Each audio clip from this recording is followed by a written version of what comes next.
Good evening, everyone. Salam Sejahtera and Salam Bersih. Thank you very much. On behalf of Bersih, actually, we really want to thank you for all the support that you have actually given to us. And thank you very much to Tony Pua. He's actually my MP. For organizing this event and my panel speakers. I think that we really need to take this delineation very seriously. And it is not an MP job, nor is it just only Bersih's job. It's every one of you. Why? This is actually a short study by the Politweet. Yeah, I just got it. I just want to share with you. It is a simulation on the 222 seats. That if we do not object to this delineation, that BN will almost certain to win 140 seats. And if they aim for simple majority, they only need 20% of the votes. Whereas, of course, the opposition, the Pakatan Harapan, will actually need to win, will only win, this is their estimate, Politweet's estimate, 82 seats and 30% of the votes. So therefore, I think that, it goes beyond just winning and voting. It actually goes into who do we want to be the government of this country.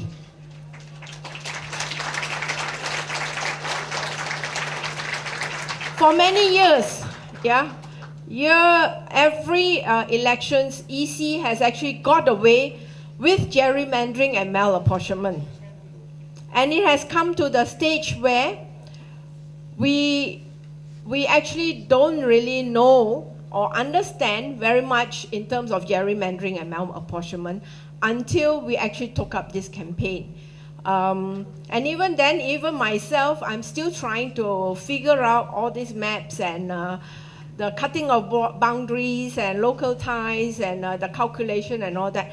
And I really need to thank my team, particularly Chin Hua. I won't ask him how many hours he has slept, but they have worked really hard to ensure that Bersih comes out with the objections.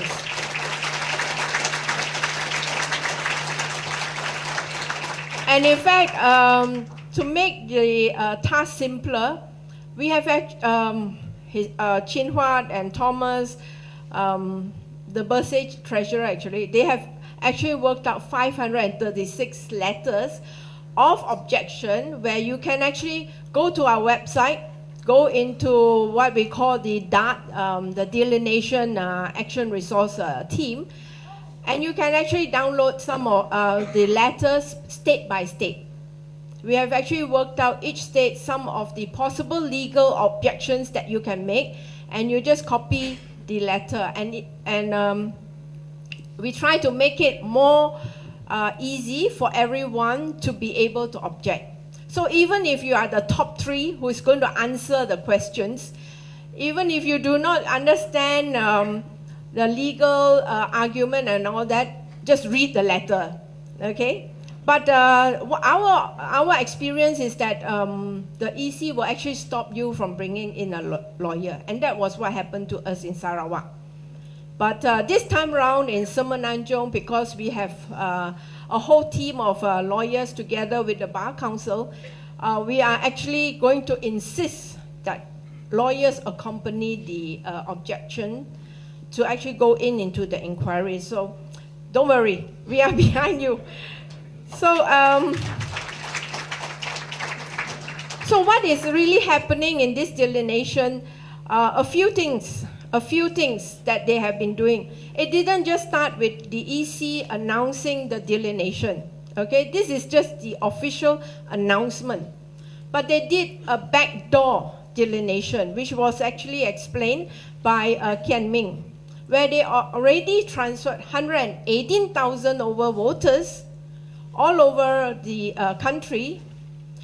And when we actually demand for an explanation, EC says, oh, don't worry, it's just an administrative errors. You know, some of you are supposed to be here, but you know, you happen to be there. So, but actually, if you look at it, and what Kian has actually showed, the Kuala Kubu, it affects 2,000 over voters, and it changed the boundaries. 5,000 over voters, and it changed the boundaries. So that is the backdoor delineation, which started way before this official announcement. So secondly is that the delineation is also based on a very dubious electoral roll. An electoral roll that doesn't give all the addresses. So how do you find your voters? How do you draw a boundary and know that, you know, there are some people staying here? And so maybe that's why EC just cut right through your house in terms of the boundaries. And that is actually shown by Chin Huat's, some of his diagram. So that is something that Bersih has always been talking about. Why they need to clean up the electoral roll is really, we need the information. And if you want to go into an election, you need to know where are your voters. You want to do a delineation, you need to know where the people are staying. Otherwise, you can't talk about local ties. You can't talk about administrative boundaries. You can't talk about, you know, your crossing boundaries and issues like that. The other thing that this delineation has actually brought up, and it's the worst delineation that you can ever get, is that it actually is based on race. Okay?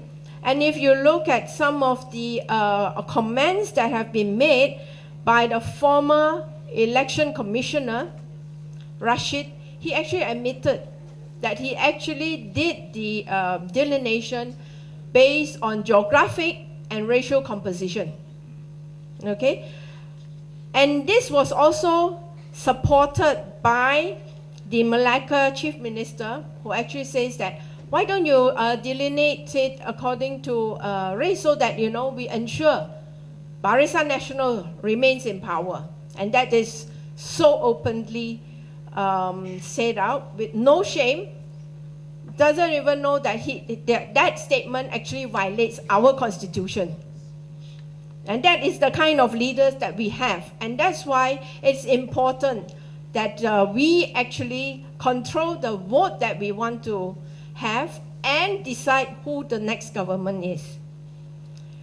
The other one that you will find that, you know, in this delineation exercise, which they have done in Sarawak, is that they give you minimal information.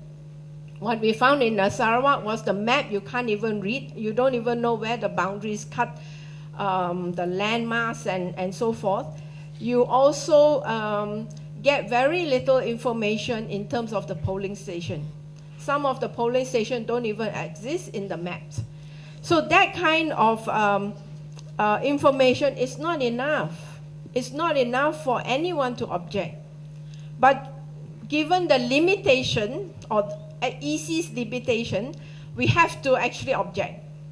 We have to object this time, and we cannot remain silent, because this is going to determine our future for the next 10 years, if not 15 years.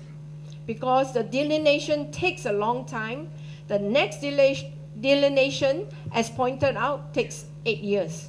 We have to wait for another 8 years, 2 years for the process to work it out. By that time, it's already elections, so you have to wait for another 5 years and so forth. Yeah, we have to stop this. We have to stop this simply because it's unfair, and it actually takes away our voting power. It actually determines who is our representative, even before we even vote, even before we even put our ballot paper into the ballot box. And that's why we have to protect our vote and come out in large numbers to actually object. I know we only have 48 hours, but get as many people to come out to vote, to actually object. Yeah, I think that is important. The objection, once we actually announce our objection on our website, we had 5,000 people within 2 days. So I think that, you know, keep them coming and make the objection loud and clear. But of course, there are also other ways in which we can also make our voice heard. We have to, because this is our country, and this is something that we have to do not just for ourselves, but for our future. And so therefore, Birthday 5, the convoy that we have been doing, is really to bring these issues closer to home for everyone. Because people must understand that, you know, we need a country where we feel safe, as well as feel that, you know, our vote actually is of great value. So with that, I hope that, you know, all of you will get as many people to make the objection and also turn up on 19th of November on the streets again to make our voice heard very loudly this time. Yeah, we may not immediately change, but it is shaking some doors. Thank you very much.